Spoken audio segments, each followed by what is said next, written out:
Welcome to Spotlight. I'm Jalil Warren.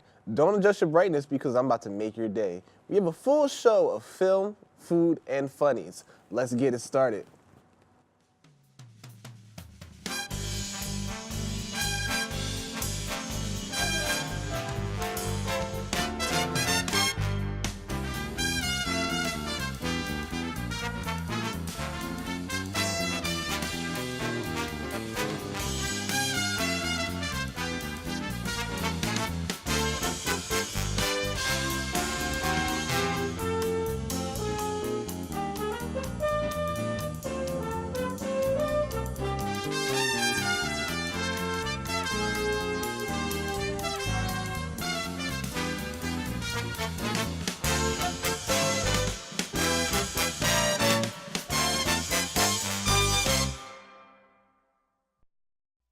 To begin today's show, Joe Malisi brings us our food segment, Taste of the Week. You do not want to miss this.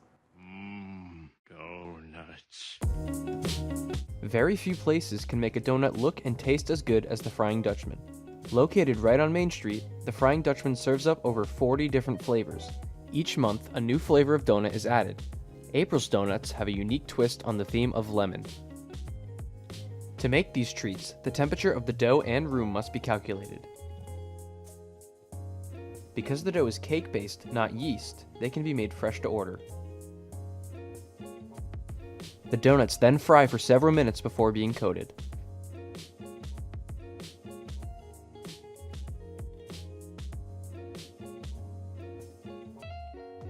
French toast, the most popular, is coated with maple glaze and cinnamon sugar. Thin Mint, strawberry shortcake, and blueberry crumb cake are just to name a few of the many flavors.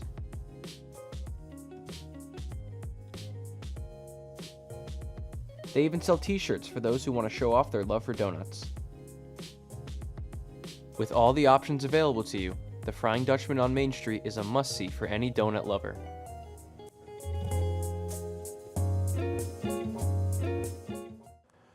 Don't let your eyes glaze over during this commercial break. Stick around. At Kutztown, you'll grow, not into someone new, but into yourself. At your best, there's no limit to what you can do.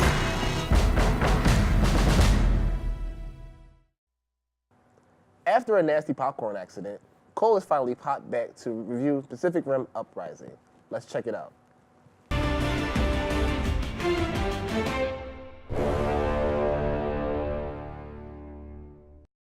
Hello and welcome to Golden Tea. I'm Owen Volkrick. And I'm Cole Winters. I see you recovered from your popcorn incident. Yeah, I ate a little bit too much of that. Yeah.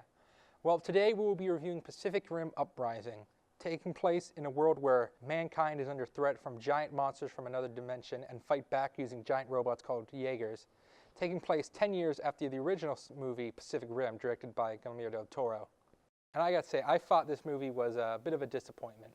Yeah, the first movie was a love letter from director Guillermo del Toro to the mecha genre in entertainment as we know it, and he's trying to put his own original spin on things, and this movie didn't follow up with that ambition. This movie couldn't be more unoriginal if it tried. The characters are so bland and cliche. Like the main character, oh, I don't wanna, join the fight, but then he gets pulled into it. Yeah, and like, oh, he's got to follow in his father's footsteps. It's all just stuff that we've seen before. None of the characters are interesting. Like in the original, you had Idris Elba, you had Charlie Hunnam, Ron Perlman, who were great actors and played very interesting characters. In this movie, you don't have any of that. John Boyega was great, but he wasn't enough to carry this movie. Yeah, and it lacks a lot of like emotional undertones that the first movie had. Like drifting and how to cope with loss was a huge part of the first movie, and they just really dropped the ball with that. I do have to say some good things about it. I thought the fight scenes were really good. I thought all the robots were really well designed, and I liked the fight scenes.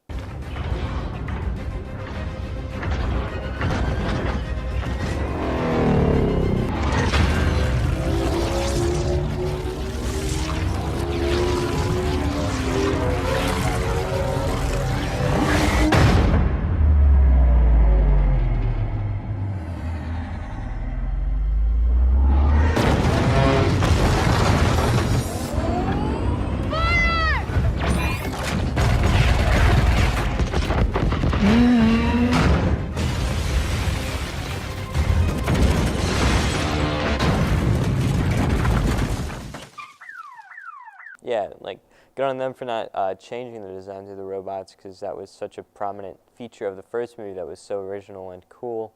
And like you said, the effects just look great. You know, CG's getting really good in the upcoming years, so overall looks pretty good. Well, the fight scenes were good. They didn't last long, and I don't think they were enough to come over the predictable plot and lack of interesting characters. Yeah, anything interesting that the plot did have going for it went nowhere, and they just really capitalized on the wrong parts of the plot, in my opinion.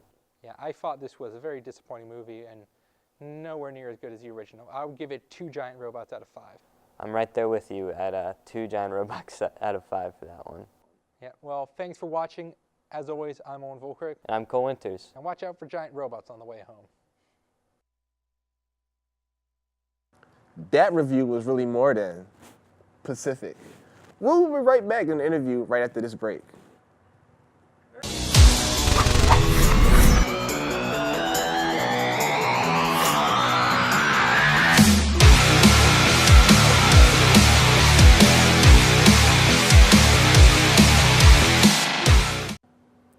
Hi, I'm Benjamin Thomas, the president here at Spotlite.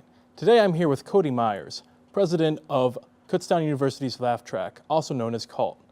So, Cody, can you tell me a little bit about what CULT is? Yeah, Laugh Track is our comedy sketch club on campus. I started it in late 2016, been having some fun with it, making a few comedy sketches, getting people together, just trying to have a good old laugh. All right, cool. So what sets you apart from the other clubs here? We're primarily focused on comedy.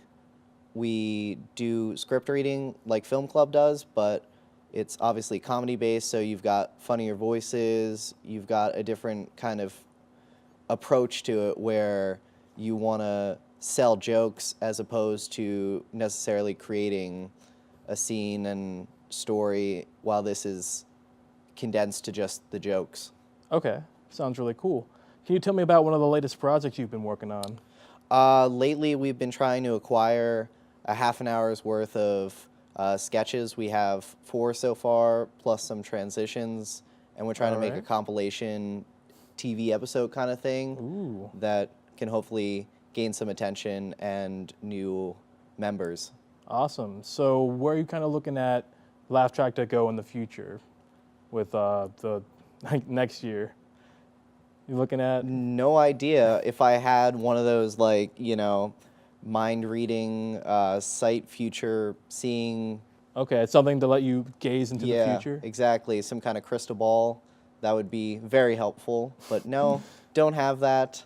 Hopefully more sketches will be made and people will meet and friendships will be created and comedy will continue to have its home in the CTM major and also the university. But if it doesn't, you know, there's always, you know, it can always reform again.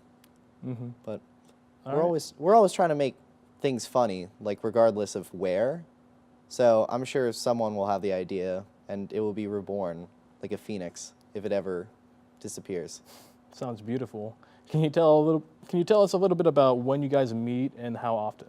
Currently, we meet on Monday nights at 6:30 in the studio, LC4. We go over what we want to film. Sometimes we do film in here, which is really nice because the studio is already here, the equipment's here, and we try and incorporate, you know, everybody's ideas. If anybody comes in with a sketch, we try our best to make it happen, and it's just a team effort. It's a way to meet people and make videos. Okay. So for any potential members that are kind of looking at different clubs, trying to see if this is a club for them, do you need any experience, any know-how, or anything required for joining? A willingness to put in the work and have a sense of humor. It's all for fun, but, you know, as long as you show up and you're having a good time and making people laugh, I mean, it's all good. You can learn the equipment. I teach people all the time how to operate the cameras and task cams and all that good stuff. And lighting's just trial and error, really. All right. Sounds like a really awesome club. Thanks for being a guest here on Spotlight. Thanks for having me. Of course. We'll be right back after this commercial break.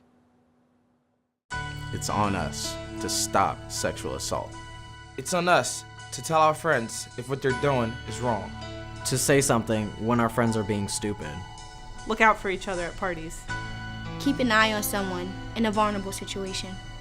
To get a woman or a man home safely if they need help. It's on us, all of us, to stop sexual assault. I took the pledge, and you can too, at itsonus.org. Well, we came here to watch movies, meet people, and eat donuts. And we're all out of donuts. Thank you for watching. Good night.